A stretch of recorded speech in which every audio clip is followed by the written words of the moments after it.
नमस्कार श्रोते हो, इरा ब्लॉगिंग मराठी या यूट्यूब चॅनलवर सर्वांचे स्वागत। आजच्या व्हिडिओमध्ये आपण एक नवीन कथा ऐकणार आहोत। सासर माहेर भाग 1, लेखिका सायली जोशी। तृप्ती, तुझ्या माहेरकडची माणसं आली आहेत बघ, सुषमाताई दरवाजा उघडत म्हणाल्या आणि आपल्या खोलीत निघून गेल्या।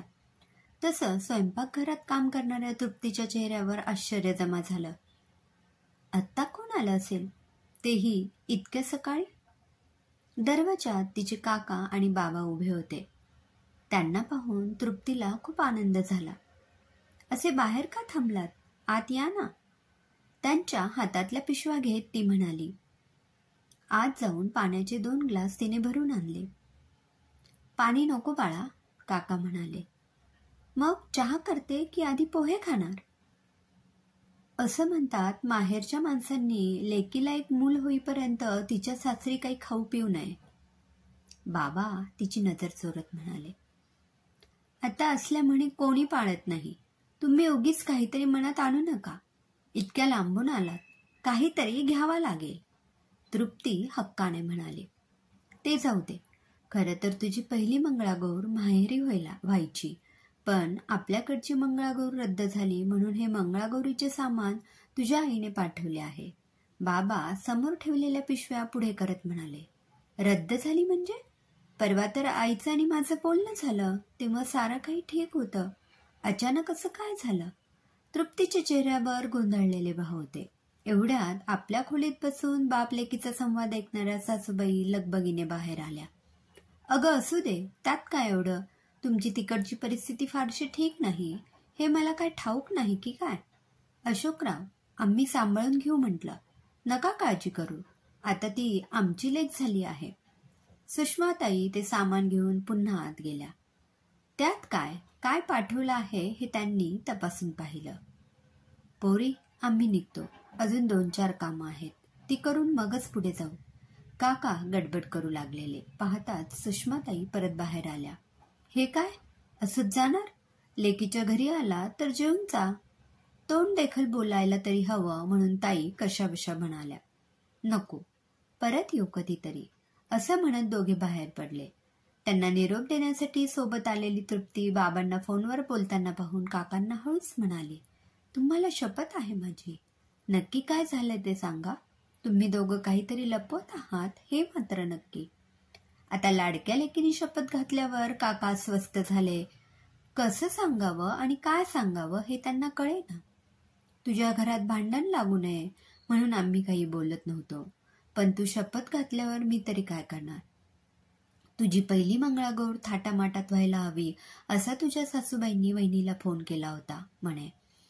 आमची 50 भर माणसं येतील आणि त्यांची जेवणाची सोय नीट व्हावी, त्यांना भेटवस्तू देण्यात याव्या, शिवाय मंगळागौरीचे खेळ खेळणारा ग्रुप बोलवावा, अशा काही अटी घातल्या म्हणे। पण इतका भार परवडणार नाही म्हणून आम्ही सरळ नकार दिला। काय सांगता हे, यातलं मला काहीही माहीत नाही, त्यांनी असं परस्पर का केलं असावं? तृप्तीला राग आला। पण तू कशाला ताण घेतेस, एखाद्या मंगळवारी माहेरी ये, घरच्या घरी आपण कार्यक्रम उरकून टाकू, काका तिला धीर देत म्हणाले। आणि यावरून सासूबाईंशी वाद घालू नको, काही झालं तरी शेवटी आपणच समजुतीने घ्यायला हवं। आपल्याच विचारात तृप्ती घरी आली। काय म्हणाले बाबा? सासूबाई अंदाज घेत म्हणाल्या। काही नाही, पहिली मंगळागौर इथेच करू, आणखी सामान लागत असल्यास यादी करू, मी बाजारातून घेऊन येईन, ती आपली नाराजी लपवत म्हणाली। तसा सुषमाताईंनी सुटकेचा निश्वास सोडला। मला न सांगता सासूबाईंनी असं का केलं असावं? त्यांनी लग्नात घातलेल्या सगळ्या अटी बाबांनी पूर्ण केल्या, त्यांची मर्जी राखली, तरीही असं का? तिने आपल्या मैत्रिणींकडून आपापल्या सासूबाईंच्या कागळ्या अनेकदा ऐकल्या होत्या, मात्र आपल्या सासूबाई तशा नाहीत याचं तिला कुठेतरी समाधान वाटत होतं। लग्न होऊन 6 महिने झाले तरी सासूबाई तिच्याशी बरं वागत होत्या, त्यांच्या मनात असं काही असेल याची तिला पुसटची देखील कल्पना नव्हती। तृप्तीचे विचार संपत नव्हते। तिची मनस्थिती बघून सौरभला काहीतरी बिनसलं आहे याचा अंदाज आला। काय झालंय? सौरभ तिला जवळ घेत म्हणाला। मंगळागौरीच्या निमित्ताने माहेरी जायला मिळणार नाही म्हणून नाराज आहेस ना? तृप्ती एवढंच बोलू शकली। आपल्या सासूबाईविषयी नवऱ्याला काही सांगण्याची तिची हिंमत झाली नाही। एखाद्या मंगळवारी मी सुट्टी काढेन, मग आपण सगळेच तिकडे जाऊ. मग झालं तर? सौरभ तिच्या डोळ्यातून येणारं पाणी पुसत म्हणाला. आईंकडून अशी अपेक्षा नव्हती. माझ्या आईशी बोलण्याआधी त्यांनी मला कल्पना दिली असती तर बरं झालं असतं. त्या अशा का वागल्या असतील याचं कोडं तिला काही केल्या उलगडत नव्हतं. पण आईंच्या अशा स्वभावामुळे माझ्या माहेरची माणसं दुखावली गेली त्याचं काय? मैत्रिणी सांगतात तसे सासरच्या माणसांचे खरे रंग दिसायला सुरुवात झाली असेल का? आणि सासर भलेही श्रीमंत असो, त्यांना सुनेच्या माहेरच्या माणसांचा अपमान करण्याचा अधिकार कोणी दिला? पण नवरा आपल्याला समजून घेतोय ना, मग आणखी काय हवं? बाकी कोणी कसेही वागू देत, असं म्हणत तिने मनातले विचार दूर करण्याचा प्रयत्न केला. मात्र सासूबाईंचं बोलणं, मागण्या ऐकून आईला काय वाटलं असेल याची तिला पुरेपूर कल्पना होती. माहेरी गेल्यावर आईची समजूत घालायची. शेवटी दोन्ही घरची माणसं आपलीच, अशी मनाची समजूत घालून तृप्ती शांत झाली.